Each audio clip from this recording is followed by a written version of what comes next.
अगर आपका बिजनेस छोटा है और जीएसटी कंप्लायंस आपको कॉम्प्लिकेटेड लगता है तो आपने कंपोजिशन स्कीम के बारे में ज़रूर सुना होगा।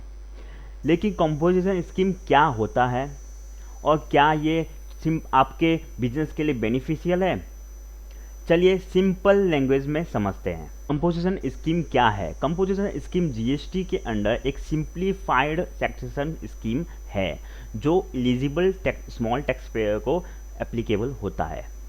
इसका मेन पर्पज़ है कि स्मॉल बिजनेस के लिए एक जीएसटी कंप्लायंसेस को रिलेटिवली ईजियर बना सके, लेकिन हर बिजनेस कंपोजिशन स्कीम ऑप्ट नहीं कर सकता। इसके लिए कुछ स्पेसिफिक एलिजिबिलिटी कंडीशन और रिस्ट्रिक्शन है जो कि फॉलो करना पड़ता है। नॉर्मल जीएसटी से डिफरेंस क्या है? अब सिंपल लैंग्वेज में हम समझते हैं कि normal GST and composition scheme में डिफरेंस क्या है।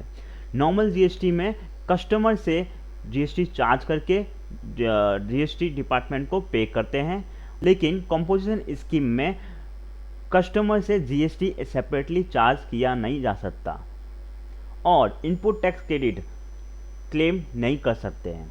कंपोजिशन स्कीम में जनरली आप एक स्टेट से दूसरे स्टेट में गुड सप्लाई नहीं कर सकते हैं।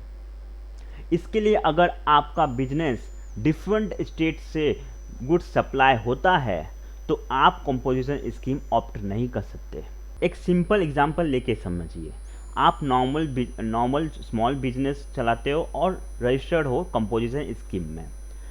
आप नॉर्मल टैक्स पेयर जो नॉर्मल रजिस्टर्ड में जीएसटी रजिस्टर्ड में नॉर्मल टैक्स पेयर की तरह कस्टमर का इनवॉइस रेज करके जीएसटी सेपरेटली चार्ज नहीं कर सकते हो। कंपोजिशन स्कीम में आप जीएसटी आप चार्ज नहीं कर सकते हो। सेकेंड, इनपुट टैक्स क्रेडिट जो आप परचेस करते हो बिजनेस के लिए, वो इनपुट टैक्स क्रेडिट यानी कि आईटीसी क्लेम नहीं कर सकते हो।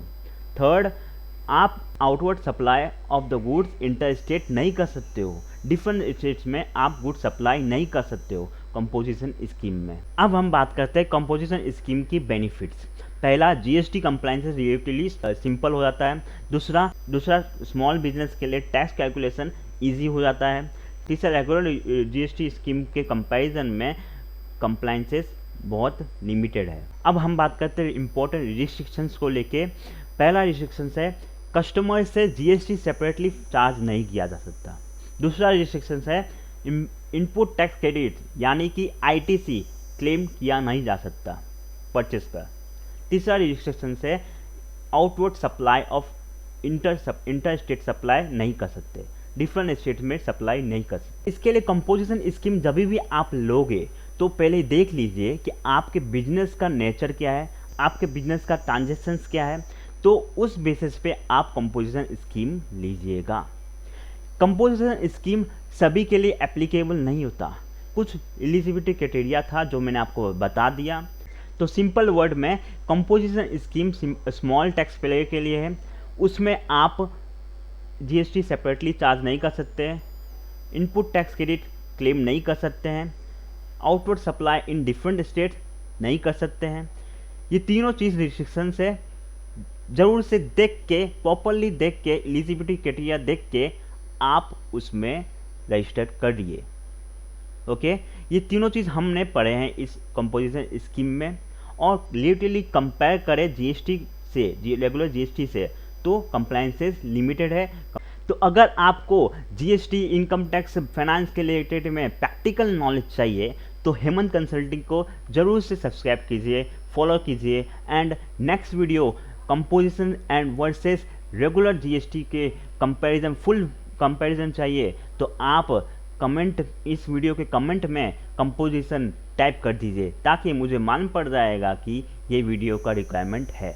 और जो भी टॉपिक रिक्वायरमेंट चाहिए तो आप कमेंट में ज़रूर से लिखिए ताकि मुझे मालूम पड़े, और उसकी रिक्वायरमेंट रहेगी तो एक्चुअल में हम लाएंगे उस वीडियो के इन डिटेल वे में।